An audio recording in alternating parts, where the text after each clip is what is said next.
O Ministerio de Pesca e o sector acordaron flexibilizar o regulamento de control para facilitar a súa aplicación, eliminase o preaviso de chegada a porto e modifica as sancións por erros nas capturas menores. A Secretaría Xeral de Pesca viviu onte unha intensa xornada.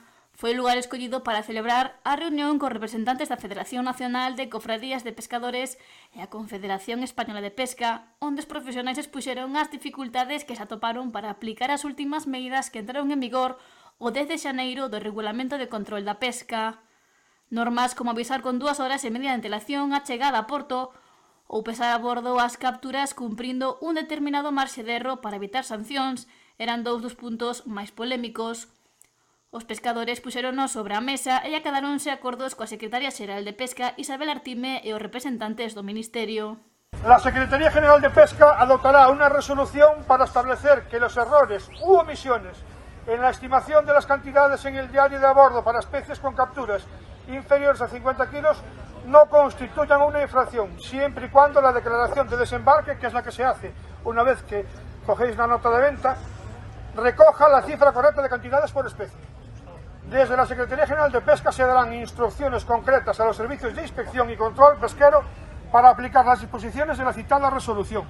España solicitará á Unión Europea que presente unha proposta para modificar o regulamento de control para que os erros nas anotacións nas cantidades inferiores a 50 kilos por especie non impliquen unha sanción.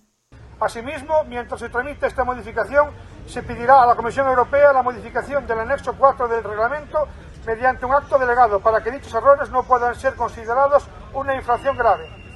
España presentará el denominado puntos varios en el Consejo de Ministros de Agricultura y Pesca del próximo 26 de enero, que se celebrará en Bruselas para presentar las cuestiones anteriormente detalladas. Tamén houve avances no referente á anotación das capturas cada vez que se pesquen peixes.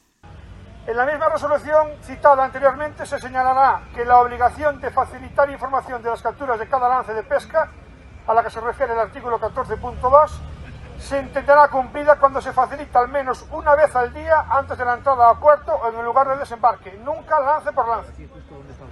Respecto a la notificación previa, la Secretaría General de Pesca establecerá en la misma resolución que esta notificación se llevará a cabo en el momento en el que el buque ponga rumbo a puerto. Por lo tanto, no es necesario avisar con 4 horas de antelación para evitar esperas innecesarias. Exceptuándose os supostos nos que haxa prazos específicos para a notificación previa ou para os pesqueiros que teñan que facer este aviso por obrigación. Capturas de máis de 10.000 kilos, atún rojo, que ya estaban ahora obligados a hacerlo. O sector concentrouse onte en Madrid, en Ribeira e noutros puntos do territorio nacional para amosar o seu rexeitamento, ademais de convocar unha folga indefinida que comezou onte 19 de xaneiro, feito que algúns profesionais sinalan como clave para que houbera negociacións e acordos. O sector comprometeuse a colaborar para aplicar estas medidas e acordouse manter unha nova xuntanza para avaliar a súa execución.